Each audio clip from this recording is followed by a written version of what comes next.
Hello, you all. So much to talk about, so little time. I've got one break here between kids and classes, so I'm going to try to get a video in. I apologize I wasn't here yesterday. It was just a full day of classes, and then I had to get running right afterwards and take my son to school, and my day was just busy, busy, busy. Got a lot accomplished. I like days when I feel like I get a lot accomplished, but nevertheless, never got a chance to do this. And tomorrow will be at Cedar Point Amusement Park all day, and then Saturday, my daughter's boyfriend actually comes in this afternoon today, so he'll be here on Saturday too, and then the two of them fly back Saturday evening, and I have classes in the morning, I have classes in the evening, so it's just I'm not going to get a video out for the next 2 days, so I really wanted to get this out. Okay, so how have I been doing the past 2 days on this diet? Well, yesterday I gained nothing, but I lost nothing. Not quite sure why, because I started doing better on HCG, but we learned it could be a plethora of things. And I actually think it was because 2 days prior, I had a lot of skinny pop popcorn back when I was being bad before I started back on HCG again. And I could tell, even my daughter said to me, she's like, "Boy, your feet are really swollen, Mom." And I'm like, "I know, I had so much salt." So I think that was a big part of it. And in indicating that, if I look at what the scale said today, a number I'll never see again, it says that I was down 3.8 pounds. How many times do you lose 3.8 pounds in a day? I mean, clearly, I drank a lot yesterday too. So I think there was a lot of flushing out of stuff. Now, the downside is that I am still a half a pound away from breaking even to where I was when I lost the weight on round one. So my little backslide there for a week, I'm still paying the price for. And then tomorrow we're going to be at the amusement park all day. Yes, we'll be walking, but really we'll be standing in lines more than we're going to be doing walking. And the food, and then tonight I'm not even gonna, we're doing a bonfire so we can do s'mores. My daughter's boyfriend's here, so like I don't know what's gonna happen. I really don't know. But I'm going to try to do my best. That's all I can do. I'm going to stick with the program and I'm going to stay on HCG. So I'm going to try not to have some more. We'll see how that goes. And try to stay away from carbs and just have proteins. We'll see how that goes. When I'm at Cedar Point, I can do better on Saturday when it's just a normal day here around the house before they all go back that evening. All right, so that's my update on where I am. So that's officially, I think, day 3 of actually eating on HCG. And I've almost caught up to where my weight loss was before. So that is a good feeling. It's disappointing to know, like when you're on HCG and you're not having carbs, your body does eliminate water, usually a little bit more. It doesn't retain it as much because carbs make you retain water. So the disappointing part is knowing that if I go back to normal carb eating, I'm instantly going to be gaining a bunch of weight. And I feel like it too because you get larger when you're retaining water too. Like my feet were huge. So that's unfortunate and a good argument for doing your best to stay low carb, even if you're not doing no carb in the future.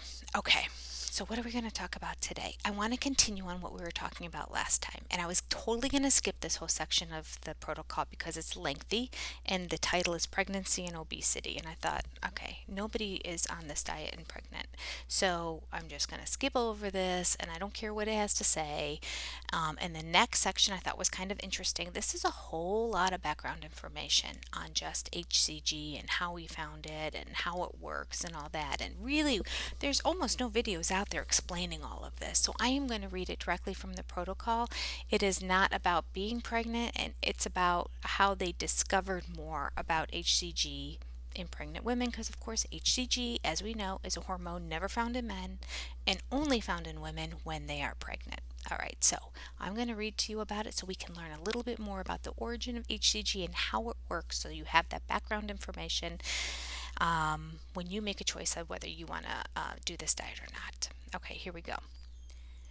Once this trail was opened, further observations seemed to fall into line. It is, for instance, well known that during pregnancy, an obese woman can easily lose weight. I didn't know this. She can drastically reduce her diet without hunger or discomfort and lose weight without any way of harming the child in her womb. It is also surprising to what extent a woman can suffer from pregnancy vomiting without coming to any real harm.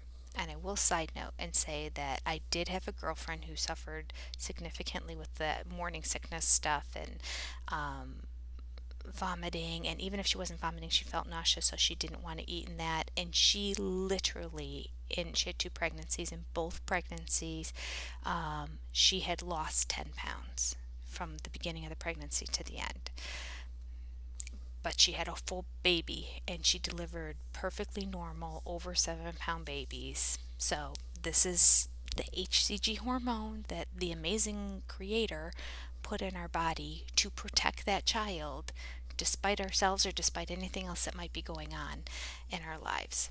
Okay. Amazing, isn't it? Amazing. Okay. Pregnancy is an obese woman's one great chance to reduce her excess weight. That she so rarely makes use of this opportunity is due to the erroneous notion, usually fostered by her elder relations, that she now has two mouths to feed and must keep up her strength for the coming event. All modern obstetricians know that this is now nonsense, and that the more superfluous fat is lost, the less difficult will be the confinement, though some still hesitate to prescribe a diet sufficiently low in calories to bring about a drastic reduction. Understandably, doctors are very nervous about saying don't eat much food when you're pregnant. But the notion of eating for two, not necessary. In fact, my doctor even told me that I am supposed to eat more while I'm pregnant, but she said 500 calories more at the most. No, not 500 calories. Must have been like 70 calories more, because I remember saying it was like equivalent to get an extra apple a day or something like that. Okay. All right. A woman may gain weight during pregnancy, but she never becomes obese in the strict sense of the word. Under the influence of the HCG, which circulates in enormous quantities in her body during pregnancy, her diencephalic banking capacity seems to be unlimited, and abnormal fixed deposits are never formed. At confinement, she is suddenly deprived of HCG and her diencephalic fat center reverts to its normal capacity. It is only then that the abnormally accumulated fat is locked away again in fixed deposit. From that moment on, she is suffering from obesity and is subject to all its consequences. Okay, so he's twice now referred to basically postpartum as, what was the word he used? Confinement. Isn't that interesting? Because I guess in the past they felt that women had to stay confined after they give birth. I don't know. But he's referring to confinement as after you've given birth. All right, so he's saying only then are fat deposits starting to accrue. Otherwise, this extra fat is circulating throughout your body. All right, so it goes on to explain, what's happening to all of it as it's doing that. All right. Pregnancy seems to be the only normal human condition in which the diencephalic fat banking capacity is unlimited. It is only during pregnancy that fixed fat deposits can be transferred back into the normal current account and freely drawn upon to make up for any nutritional deficit. During pregnancy, every ounce of reserve fat is placed at the disposal of the growing fetus.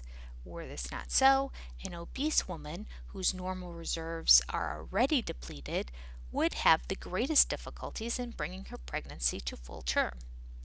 There is considerable evidence to suggest that it is the HCG produced in large quantities in the placenta which brings about this diencephalic change.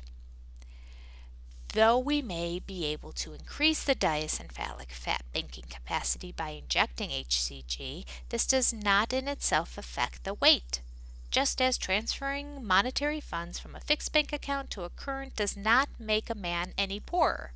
to become poorer, it is also necessary that he freely spends that money, which thus becomes available. In pregnancy, the needs of the growing embryo take care of this to some extent. But in the treatment of obesity, there is no embryo. And so, a very severe dietary restriction must take its place for the duration of treatment. Okay, so the HCG in their body is creating all this extra fat to go about the body. It's taking it from the fat reserves. It's not storing it in fat reserves. It's like moving throughout your body, and it's going to the baby. It's going to the placenta. It's giving it all the energy and nutrition that it needs to survive. So if you have HCG in your body and you don't have a fetus to absorb all those extra calories that are being brought out of the fat banking centers, your body needs to use it. But if you're fueling yourself as you normally do, your body doesn't need it because you're fueling it with food. This is why we do the restrictive 500 calorie diet. Okay. One more short paragraph. Only when the fat which is in transit under the effect of HCG is actually consumed can more fat be withdrawn from the fat deposits. In pregnancy, it would be most undesirable if the fetus were offered ample food only when there was a high influx from the intestinal tract. Ideal nutritional conditions for the fetus can only be achieved when the mother's blood is continually saturated with fat, regardless of whether she eats or not, as otherwise a period of starvation might hamper the steady growth of the embryo.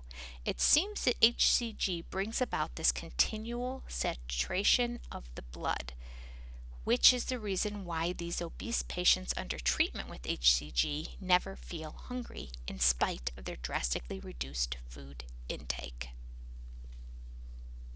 Mic drop. All right.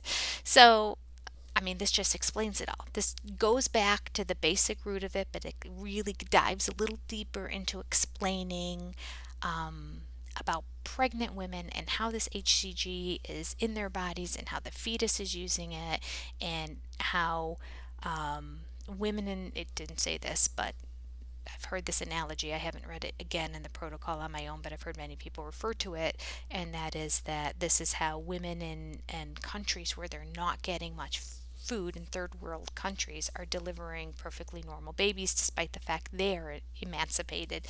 That's not the word. Emaciated. Sorry.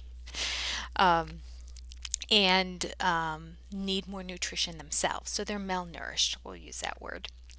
And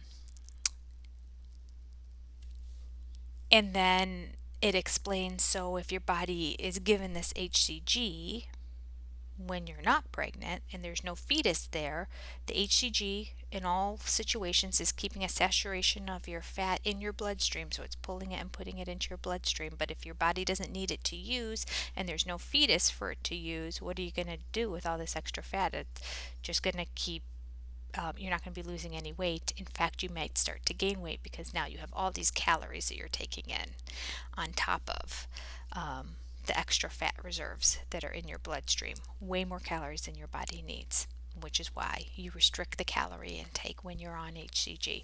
And it's also why you're not hungry while you're on HCG, because again, all this fat reserves and all these nutrients are being put into your bloodstream for use for the baby, but when there's no baby, for use for you. All right, that's everything I have for today. All right, I need to get going to my next class. I hope that explains it a little bit more. The next time I come back, there's one more section that kind of dives even a little bit deeper into this, and we'll discuss that next time I come back. You have a wonderful weekend, and I will see you probably on Sunday, at the latest Monday, but probably on Sunday. So give me 2 days off, and I'll see you shortly. Please let me know if there's something in particular you want to see or something that I made unclear, and please like and subscribe this video. Click the little bell too, then you'll get an email when a new one gets posted, and then you don't have to keep going back to check and see. All right, see you in a few days. Take care. Bye.